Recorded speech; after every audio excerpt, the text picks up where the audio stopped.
Hey guys, Camille here from the Adam Lloyd Home Selling Team, and we're talking about completions. That's right, specifically what happens when you remove your subjects, your conditions, your subject to finance, inspection, all of that. You place your deposit and your intent to buy the home. Then months later, you're planning on moving in. Well, what happens if the home is severely damaged before you end up paying the money? Well, that's exactly what a Richmond buyer and seller are going through currently.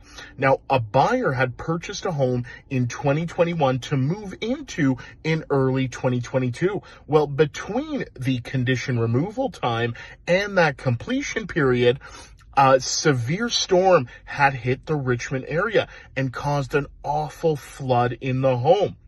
Well, the buyer said, "No way am I going to give you the rest of the money for the house. It smells like," and I quote, "a wet sauna." That's right.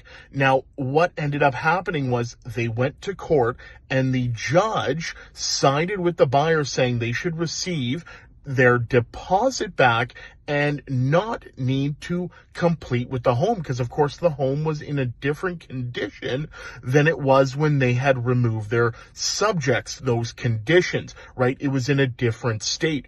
Very cool to see these kinds of cases. Very sad for the buyer and seller that they couldn't strike a deal because of all this, but it shows you that the courts are really in favor of making sure that the transaction is as fair and just as possible.